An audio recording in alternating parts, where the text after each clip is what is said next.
अस्सलाम वालेकुम नाजरीन, आप देख रहे हैं आईएनएन चैनल। मैं हूं शेख अहमद अली।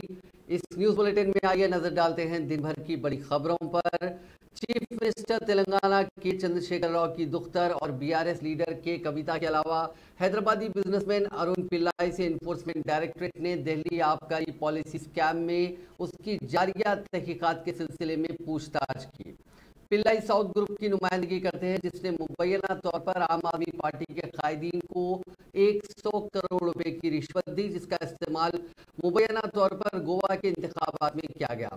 पिल्लाई एनफोर्समेंट डायरेक्टरेट की तहवील में है, जबकि कविता को मरकजी एजेंसी ने पूछताछ के लिए समन जारी किया था। पिल्लाई ने दावा किया था कि वो रुकने काउंसिल बीआरएस कविता का एक साथी है। पीएमएलए की दफा 50 के तहत उनके बयान कलम किए गए। डिप्टी डायरेक्टर सती के खातून ओहदेदार ने कविता का बयान कलमबंद किया। कविता को जुमेरात को तहकीकात में शामिल होने के लिए समन जारी किया गया था, लेकिन उन्होंने एक मकतूब रवाना करते हुए मजीद वक्त की ख्वाहिश की थी, जिसके बाद उनसे पूछताछ हफ्ते तक मुलतवी कर दी गई थी। जुमे को उन्होंने जंतर मंतर पर एहतजाज मुनज़्ज़म किया था। कविता ने दावा किया कि उन्होंने कभी भी साबिक deputy chief minister Delhi Manish Sisodia से मुलाकात नहीं की और इस मामले में उनका नाम गैर जरूरी तौर पर घसीटा जा रहा है। एनफोर्समेंट डायरेक्टरेट के मुताबिक दिल्ली आबकारी मामले में साउथ ग्रुप के एक नुमाइंदे के तौर पर कविता मौजूद थी, जिसने आम आदमी पार्टी के कायदीन को मुबैना तौर पर 100 करोड़ रुपए की रिश्वत अदा की। आज कविता से करीब 8 घंटे तक पूछताछ की गई और रात 8 बजे के करीब वो एनफोर्समेंट डायरेक्टरेट के दफ्तर से बाहर निकली। रुकने काउंसिल भारत राष्ट्र समिति के कविता से मुतालिक बीजेपी के रियासती सदर बंडी संजय कुमार के आहानत आमेज रिमार्क्स के खिलाफ हैदराबाद और नई दिल्ली में आज बीआरएस के कायदीन और कारकुनों ने एहतजाजी मुजाहरे किए और बंडी संजय के खिलाफ सख्त कार्रवाई का मुतालबा किया। सिकंदराबाद कंटोनमेंट इलाके के चंद बीआरएस खातून कायदीन ने बेगमपेट पुलिस स्टेशन में एक शिकायत दर्ज करवाते हुए जाफरानी जमात के रियासती सदर के खिलाफ कार्रवाई की मांग की। इसी तरह की शिकायत वनस्थलीपुरम और एसआर नगर पुलिस स्टेशन में भी की गई। बीआरएस के कायदीन और कारकुनों ने मुख्तलिफ मकामात पर एहतजाजी मुजाहरे करते हुए बंडी संजय के खिलाफ नारेबाजी की और उनसे मुतालबा किया कि वो कविता से माजरत खाई करें। पंजागुट्टा जंक्शन पर बीआरएस के रुकन असेंबली दानम नागेंद्र ने जीएचएमसी की चंद पार्टी कॉर्पोरेटर्स के साथ एहतजाजी धरना दिया। उन्होंने कहा कि ये इंतहाई काबिल मजम्मत बात है कि खातून रुकने काउंसिल के खिलाफ आहानत आमेज रिमार्क्स किए गए। उन्होंने बताया कि शहर के तमाम पुलिस स्टेशन में शिकायतें दर्ज करवाई जाएंगी। नागेंद्र ने बंडी संजय को इंतबाह दिया कि वो अपने तर्ज अमल में तब्दीली लाएं। दूसरे मकामात पर भी एहतजाज के हिस्से के तौर पर सदर रियासती बीजेपी के पुतले नजर आतिश किए गए। कौमी दारुल हुकूमत में भी बीआरएस कायदीन ने तेलंगाना भवन पर एहतजाज किया और बीजेपी लीडर के पुतले जलाए। बीआरएस कायदीन ने गवर्नर तेलंगाना और कौमी कमीशन बराए खवातीन से कहा कि वो सदर रियासती बीजेपी के खिलाफ कार्रवाई शुरू करे।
ట్రీట్మెంట్ చేయించాలి, లేకపోతే నీ నోరు పశువుల మూత్రంతో పేద నీకు శుభ్రం చేయాలి. అట్లయితే కానీ నీకు బుద్ధి రాదు.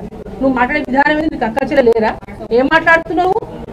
ఏంటి నీ మాటలు చూస్తుంటే నిజంగా ఇప్పటి నుంచి తెలంగాణ ఎప్పటి తిరిగితే నీకు చెప్పుతో కొడతారు, అది గుర్తు పెట్టుకో. నీకు నీ మాట్లాడే విధానాలు ప్రత్యేకంగా ఇవాళ నీ మాట ఒక పశువులాగా మాట్లాడను. నీ మాటలు నీకు బాగా నీకు నీ మోడీ నీ బీజేపీ పార్టీ ఈ విధంగా మహిళల పట్ల ఈ విధంగా మాటలు నేర్పిస్తా ఉందా? ఆయన మాటలు ఇవాళ వింటూ ఉంటే నిజంగా ఎంత బాధాకరం అంటే, నువ్వు ముందు వెంటనే మా నాయకురాలైన ఎమ్మెల్సీ కవిత గారికి క్షమాపణ చెప్పాలి, లేకపోతే నీ పాటల్ని బర్తరఫ్ చేయాలి. నువ్వు నోటికి అన్నం తింటున్నావు, గడ్డి తింటున్నావు నీ మాటలు చూసి. నీ వెంటనే ఇప్పుడు నువ్వు తెలంగాణ రాష్ట్ర తినకుండా చెప్పుతో పోతారని చెప్పి నీకు హెచ్చరిస్తా ఉన్నావు. నువ్వు వెంటనే నీ మాటలు ఉపచారం సమరించుకొని నువ్వు వెంటనే చేసుకోవాలి, నీ మెంటల్ హాస్పిటల్లో అడ్మిట్ చేసే పరిస్థితి ఏర్పడుతుందని చెప్పి నీకు డిమాండ్ చేస్తా ఉన్నాం. బండి సంజయ్ మాట్లాడే విషయాన్ని పూర్తిగా ఖండిస్తా ఉన్నాము. ఆయన మాట పశువు కంటే అధ్వానంగా ఉన్నాయి. ఆయన నోటి పశువు ఎప్పటికో హిందువులు సాంప్రదాయబద్ధంగా మనము ఆవు పేడని మూత్రంతో మనం శుభ్రం చేస్తాం కానీ ఈయన నోరు శుభ్రం చేయాలి, ముందు నోరు శుభ్రం చేయాలి. ఆయన మాటలు తెలంగాణ భారతదేశంలో ఉన్న ప్రతి ఒక్క మహిళ మన సంస్కృతి సంప్రదాయాలన్నీ కూడా అన్ని తీసేసే విధంగా మాట్లాడినే ఈయన మాటలు వెనక తీసుకొని ఎమ్మెల్సీ కవిత గారికి బాధతో తెలంగాణ రాష్ట్రంలో ప్రతి ఒక్క మహిళ కూడా క్షమాపణ చెప్పాలి, లేకపోతే రానున్న రోజుల్లో నీకు చెప్పుతో పోటే రోజు ఖచ్చితంగా వస్తాయని చెప్పి నీకు ట్రీట్మెంట్ చేయించాలి, లేకపోతే నీ నోరు పశువుల మూత్రం.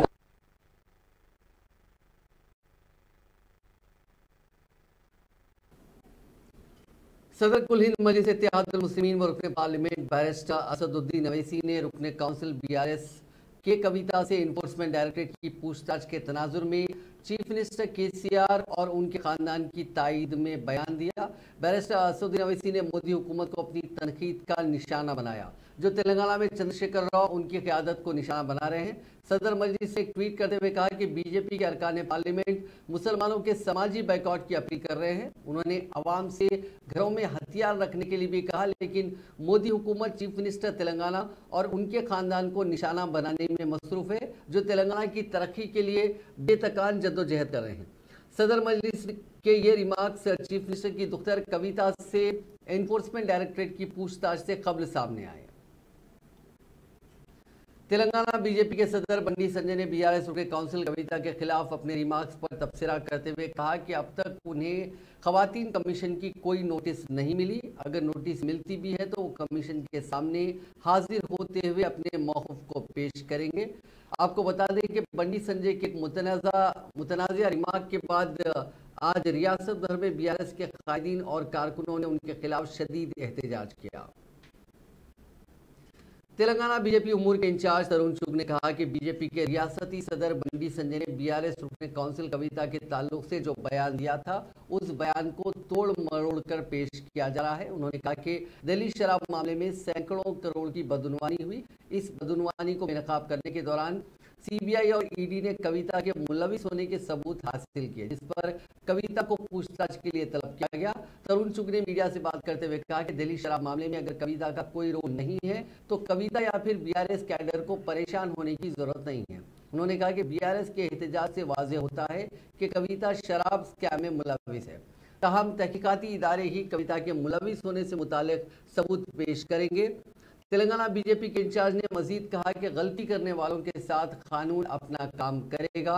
तहकीकाती इदारों के सामने सोनिया गांधी हो या चंद्रशेखर सब बराबर हैं। उन्होंने कविता से मुतालबा किया कि वो शराब मामले में ईडी की जानिब से पूछे गए सवालात का जवाब देते हुए खुद को बेकसूर साबित करके दिखाए।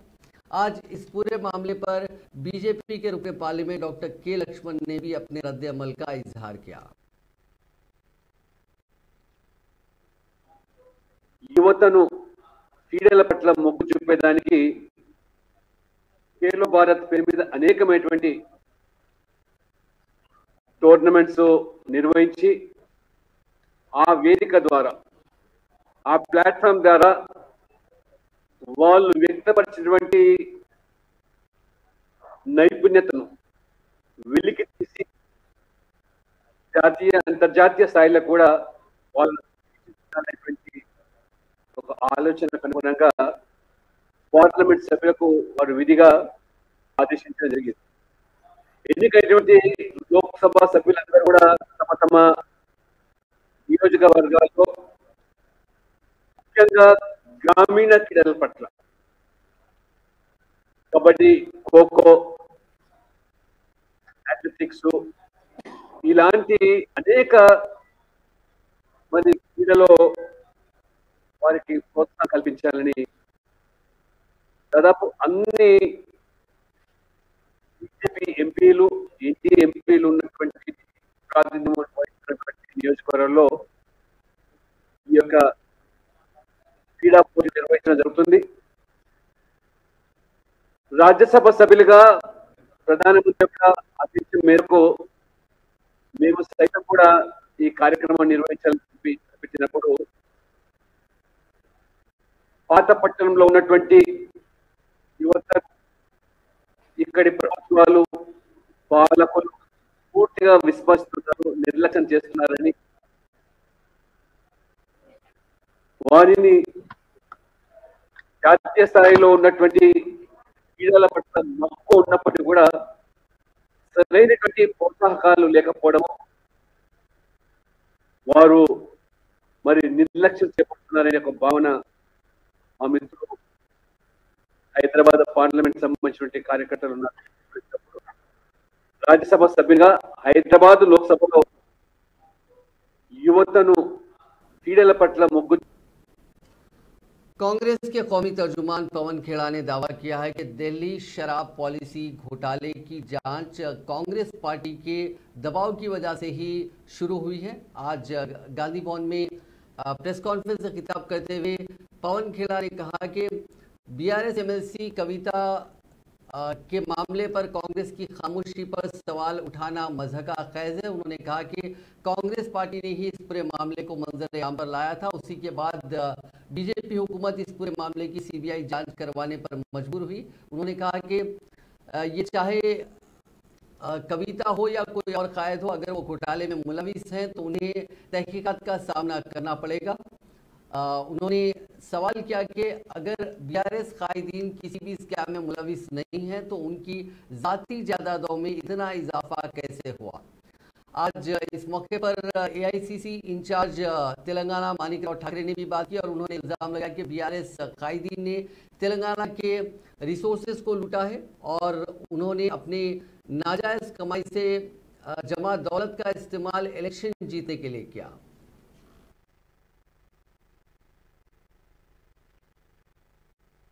है कि जुगलबंदी चल रही थी और क्यों चल रही,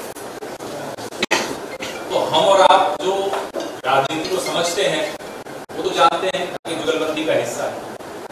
कांग्रेस पार्टी ने मजबूर किया सरकार को जांच बैठाने को, नहीं तो दिल्ली में जो दुकानें खुल गई थी शराब की, रोहित जी तो हमारे दिल्ली से ही है, एमसीडी भारतीय जनता पार्टी के साथ कंट्रोल में थी। क्या उनको नहीं मालूम था जब ये घोटाला हो रहा तो उन्हें दिया? कांग्रेस पार्टी ने लगातार आवाज उठाकर मजबूर किया सरकार को कि इसकी जांच बैठाई जाए, इसलिए जांच बैठी और जब जांच बैठी तो लोगों की गवाहियां हुई, लोगों ने बताया, जो जो सूचनाएं मिली उसके आधार पर यहाँ कविता जी के दरवाजे पर भी सीबीआई नहीं आती। तो जांच की पूरी जिम्मेदारी हमारी है, हमने जांच के लिए मजबूर किया सरकार और हम तब तक आवाज उठाते रहेंगे जब तक ये केस सजा तक नहीं ले जाता, जब तक उन लोगों को सजा नहीं हो जाती जिन्होंने लोगों की जेब काटी, वो भले दिल्ली में बैठी हुई सरकार हो या यहाँ हैदराबाद में बैठी हुई सरकार।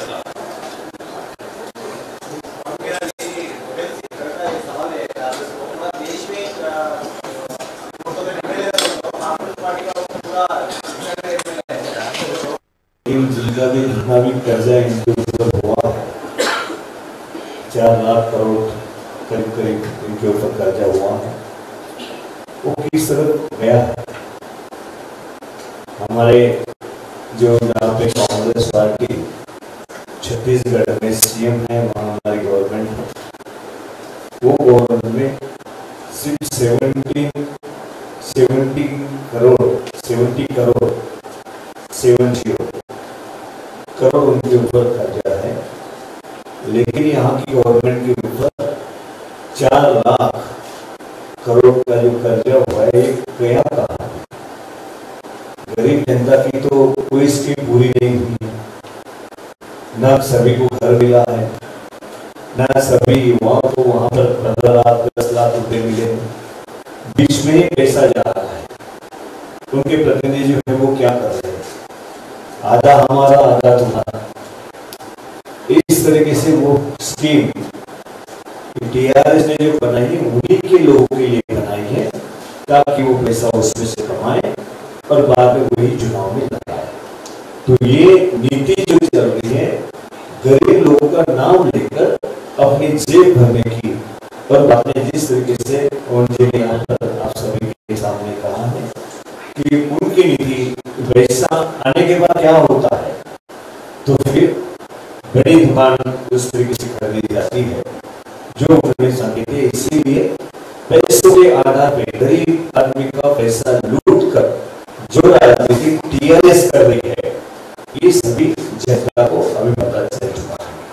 और उनको भी पता चल चुका है कि तेलंगाना के अंदर हमारे पैर तले की जमीन खिसक रही है और यहाँ पर कांग्रेस आगे बढ़ रही है। और आज की तारीख में कांग्रेस आगे बढ़ी है और 100% गवर्नमेंट। तेलंगाना प्रदेश कांग्रेस कमेटी के सदर रेवंत रेड्डी ने कहा कि अगर एमएलसी कविता शराब स्कैम में मुलविस हो तो उन्हें 1 घंटे के अंदर गिरफ्तार किया जा सकता है। रेवंत रेड्डी ने कहा कि ये सब ड्रामे हैं जो बीजेपी और बीआरएस मिलकर खेल रहे हैं। रेवंत रेड्डी ने जगतियाल जिले के मुलापुर मंडल की मुत्यमपेट में शुगर फैक्ट्री का दौरा करने के बाद मीडिया से बात की। कविता को गिरफ्तार किया गया तो केसीआर सड़कों पर आकर एहतजाज करेंगे, ये सब प्रशांत किशोर की हिम्मत अमली है, ये दावा रेवंत रेड्डी ने किया। उन्होंने बीजेपी के पार्लियामेंट अरविंद पर हल्दी के किसानों को धोखा देने का इल्जाम लगाया। उन्होंने कहा कि अरविंद जिसने बॉन्ड पेपर लिखा था कि वो हल्दी बोर्ड लेकर आएंगे, अपना वादा पूरा नहीं कर सके।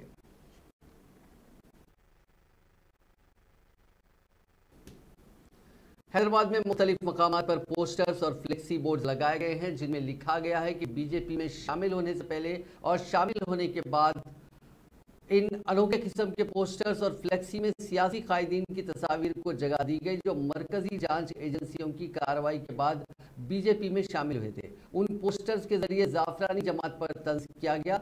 तस्वीर की खास बात यह है कि उन सियासी कायदीन के कपड़ों पर बीजेपी में शमूलियत से पहले दाग दिखाए गए और बीजेपी में शमूलियत के बाद उनके कपड़ों में जाफरानी रंग कर दिया गया। बीआरएस की रुकन कानून साज काउंसिल कविता की तस्वीर को भी उसे जगह देते हुए बताने की कोशिश की गई कि मरकजी एजेंसी की कार्रवाई के बावजूद कविता के कपड़ों का रंग नहीं बदला। ये तस्वीर उन कायदीन की है जो मुख्तलिफ एजेंसियों की कार्रवाई के बाद बीजेपी में शामिल हुए। महाराष्ट्र, आंध्र प्रदेश और बंगाल के लीडरों की तस्वीर को उन फ्लेक्सी बोर्ड्स में जगह दी गई। मरकजी वजीर ज्योतिरादित्य सिंधिया, आसाम के वजीर आला हेमंत बिस्वा शर्मा, मगरबी बंगाल के बीजेपी लीडर शुवेंदु अधिकारी, आंध्र प्रदेश से ताल्लुक रखने वाले और ताजिर और अपने पार्लियामेंट सुजना चौधरी, साबिक मरकजी वजीर नारायण राणे के कपड़ों पर आईटी और सीबीआई के छापों से पहले और बाद में रंग की तब्दीली दिखाई गई। आखिर में हैशटैग बाय बाय मोदी लिखा गया। ये तस्वीर और फ्लेक्सी बोर्ड्स अब मौजूए बहस बन गए हैं। स्टेशन गनपुर असेंबली हल्के से नुमाइंदगी करने वाले बीआरएस के रुकन असेंबली टी राजैया के खिलाफ उसी पार्टी से ताल्लुक रखने वाली एक खातून सरपंच ने जिनसी हरासानी का इल्जाम आयद किया। मीडिया के सामने पेश होते हुए हनमकुंडा जिले के धर्मासागर मंडल के जानकीपुरम ग्राम पंचायत की सरपंच के नाविया ने रुकन असेंबली पर इल्जाम आयद किया कि वो गुज़िश्ता 2 साल से उन्हें वक्फे से जिनसी तौर पर हरासा कर रहे हैं, सरकारी प्रोग्रामों में उन्हें छूने की कोशिश करते हैं और एक बीआरएस की खातून कारकुन के जरिए रुकन असेंबली राजैया ने यह पैगाम भी भेजा कि उनसे मुलाकात न करने पर ग्राम पंचायत के तरक्याती फंड जारी नहीं किए जाएंगे। सरपंच नाविया ने अपने शोहर के साथ मीडिया से बात करते हुए कहा कि वो रुकन असेंबली राजैया को अपने वालिद की तरह समझते हैं, लेकिन वो उन पर गलत नज़र रखे हुए हैं। हाई कोर्ट ने बीआरएस के रुकन असेंबली दानम नागेंद्र को राहत देते हुए उनके खिलाफ 2012 में बंजारा हिल्स के श्री लक्ष्मी नरसिम्हा स्वामी मंदिर के तनाजे से मुतालिक पुलिस की जानिब से दर्ज मुकदमे को कलअदम कर दिया और इस मुकदमे से मुतालिक ट्रायल कोर्ट में पेश करदा चार्जशीट को खारिज करने के अहकाम जारी किए। बताया गया कि साल 2012 में वजीर की हैसियत से नागेंद्र ने बंजारा हिल्स की मस्कुरा मंदिर में काफी हंगामा मचाया था। इस्कॉन नामी तंजीम को हुकूमत की जानिब से 33 साल तक मंदिर को लीज पर दिया गया था। इस्कॉन इंतजामिया पर मंदिर में पूजा के लिए आने वाली लड़कियों के साथ गलत बर्ताव करने की इत्तलात के बाद वजीर नागेंद्र ने इस मंदिर के पास आकर काफी हंगामा किया और मंदिर को मुख्फिल कर दिया। इस दौरान इस्कॉन इंतजामिया और पुलिस को डराने धमकाने का भी इल्जाम आयद किया गया था। ताहम हाईकोर्ट ने नागेंद्र पर आयद केस को कलअदम करते हुए उनके खिलाफ दाखिल करदा चार्जशीट को खारिज कर दिया। रियासती वजीर दाखिला महमूद अली दिल्ली रवाना हो चुके हैं। इस मौके पर उन्होंने कहा कि मरकजी हुकूमत के इशारों पर एनफोर्समेंट डायरेक्टरेट ने रुकन कानून साज काउंसिल कविता को पूछताछ के लिए बुलाया, क्योंकि कविता ने मरकजी हुकूमत की पॉलिसियों और खवातीन रिजर्वेशन के खिलाफ आवाज उठाया। वजीर मौसूफ ने कहा कि तेलंगाना अवाम के अलावा मुल्क भर के लोग कविता के साथ खड़े हैं। वजीर दाखिला ने कहा कि वो कविता के साथ हर वक्त खड़े रहेंगे। तेलंगाना में जहां बीजेपी तेलंगाना में जहां भारतीय राष्ट्र समिति की हुकूमत हर पॉलिसी और प्रोग्राम की खबर में कुछ तकनीकी खराबी है। हम आपको फिर से बता देंगे, तेलंगाना में जहां बीजेपी बीआरएस हुकूमत की हर पॉलिसी और प्रोग्राम की सख्ती के साथ मुखालिफत करती रही है, वहीं दूसरी जानिब महाराष्ट्र में जाफरानी जमात और शिवसेना पर मुश्तमिल इत्तेहादी हुकूमत रैतु बंधु स्कीम की तखलीद कर रही है, जो तेलंगाना में कामयाबी के साथ रूबे अमल है। हुकूमत महाराष्ट्र ने किसानों की बहबूद के लिए तेलंगाना की रैतु बंधु स्कीम की तखलीद तो की, ताहम इसे मुख्तलिफ नाम से रूबे अमल लाया जा रहा है। तेलंगाना में रैतु बंधु स्कीम के आगाज से अब तक तकरीबन 65 लाख इस्तिफादा कुनिंदगान में जायद 65,000 करोड़ रुपए तकसीम किए जा चुके हैं। उनमें समाज के तमाम तबकात का अहाता किया जा रहा है। बीआरएस के जनरल सेक्रेटरी हिमांशु तिवारी ने बताया कि बीआरएस के दबाव की वजह से महाराष्ट्र की हुकूमत ने भी किसानों की बहबूद के लिए एक मखसूस स्कीम शुरू की है, जिस पर पहले से ही तेलंगाना में अमलावरी की जा रही है। उन्होंने बताया कि गुज़िश्ता नांदेड़ की रैली में किसानों की मदद से चीफ मिनिस्टर केसीआर ने जिस बड़े जल से आम को मुखातिब किया था, उसके ज़ेरे असर हुकूमत महाराष्ट्र भी किसानों के लिए नई स्कीम पर अमलावरी के लिए मजबूर हो गई है। मुत्तहदा आंध्र प्रदेश में कांग्रेस के आखिरी वजीर आला एन किरण कुमार रेड्डी की बीजेपी में शमूलियत की इत्तला है। रेड्डी ने मुत्तहदा आंध्र प्रदेश की तकसीम के जरिए तेलंगाना की तश्कील के अमल के सिलसिले में उस वक्त की यूपीए हुकूमत से ताउन का इनकार करते हुए ओहदे से इस्तीफा दे दिया था और अपनी खुद की पार्टी बनाई थी। उन्होंने अपनी पार्टी के जरिए सिर्फ आंध्र प्रदेश में इंतखाबात में हिस्सा लिया था, ताहम उनकी पार्टी एक भी सीट हासिल नहीं कर पाई। बाद वो दोबारा कांग्रेस में शामिल हो गए। किरण कुमार रेड्डी गुज़िश्ता कुछ अरसे से खामोश है। दरियासना इतलात मौसूल हुई हैं कि किरण कुमार रेड्डी कांग्रेस पार्टी से इस्तीफा देकर जल्द ही 2 दिन में बीजेपी में शामिल हो जाएंगे। इतलात के मुताबिक तेलंगाना में इंतखाबी मिशन के हिस्से के तौर पर जाफरानी जमात में शामिल होने की दावत उन्हें दी गई। इतलात के मुताबिक वो हैदराबाद से तेलंगाना बीजेपी में सरगर्म रोल अदा करेंगे।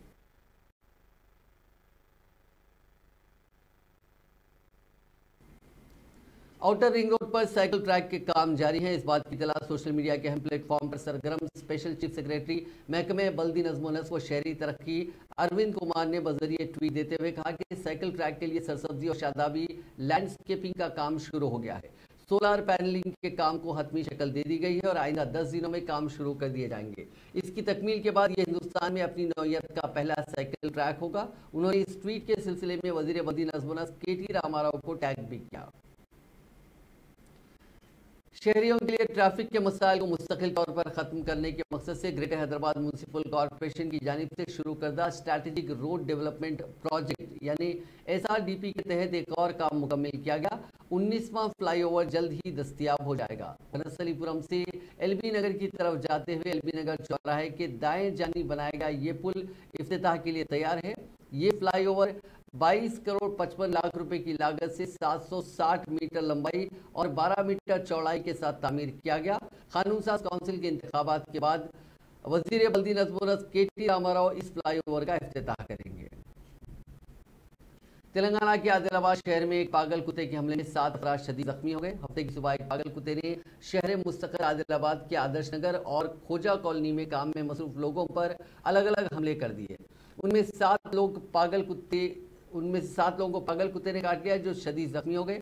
मकामी लोगों ने उन्हें फौरी तौर पर बचाकर रिम्स हॉस्पिटल पहुंचाया। अब भी कॉलोनी के मकीन चाहते हैं कि हुक्काम फौरी जवाब दें और हिफाजती इक़दाम करें। टीचर की जानिब से कमसिन तालिबा की पिटाई की पुलिस से शिकायत की गई। यह वाक़या सिकंदराबाद के अलवाल पुलिस स्टेशन की हुदूद में पेश आया। जराये के मुताबिक सुभाष नगर मानसरोवर में रितिका नामी 4 साल मासूम तालिबा एक प्राइवेट स्कूल में ज़ेरे तालीम है। उसके वालिदैन ने पुलिस से की गई शिकायत में कहा कि प्ले स्कूल की टीचर जिसकी शिनाख्त कल्याण के तौर पर की गई उसने तालिबा की पिटाई कर दी। उसके वालिदैन ने लड़की के जिस्म पर मार के निशानात मीडिया को दिखाए और इस खुसूस में पुलिस से शिकायत की गई। मौसम गर्मा के आगाज के पेश नज़र शहर हैदराबाद की उस्मानिया यूनिवर्सिटी के स्विमिंग पूल को इस माह की 13 तारीख को खोल दिया जाएगा। कोरोना वबा के पेश नज़र इस स्विमिंग पूल को गुज़िश्ता 3 सालों से नहीं खोला गया था। हुक्काम तवील वक्फे के बाद स्विमिंग पूल को खोलने के लिए तमाम ज़रूरी इक़दाम कर रहे हैं। इसके साथ ही ओयो बैडमिंटन कोर्ट्स भी शुरू किए जाएंगे। हुक्काम ने स्विमिंग पूल के यूज़र चार्जेस में मामूली इजाफा करने का फैसला किया है।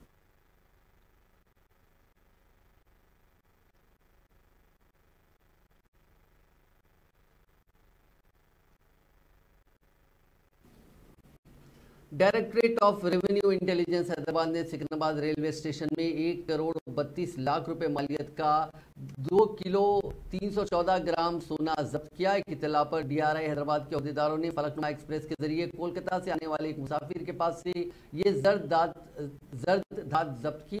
डीआरआई ने अपने प्रेस रिलीज में कहा कि सोने के बिस्किट्स 2.314 केजीज के जिनकी मालियत 1 करोड़ 32 लाख रुपए है उस शख्स ने कोलकाता से सोना खरीदा था। हैदराबाद के थिएटर में एक सॉफ्टवेयर मुलाजिम की दिल का दौरा पड़ने से मौत हो गई। उसकी शिनाख्त खम्मम जिले के निकल गारगांव के रहने वाले मुरली कृष्णा के तौर पर की गई। तफसीलात के मुताबिक मुरली कृष्णा अपने दोस्तों के साथ हैदराबाद के एक थिएटर में फिल्म देख रहा था कि अचानक अपनी कुर्सी से गिर पड़ा। उसको फौरी अस्पताल मुंतकिल किया गया जहाँ डॉक्टर्स ने मायने के बाद इसको मुर्दा करार दिया। इस बात की इत्तला उसके अरकान खानदान को दे दी गई और उसकी लाश आबाई गाँव मुंतकिल कर दी गई। नाजरीन, इस न्यूज़ बुलेटिन में बस इतना ही। आप देखते रहिए INN चैनल।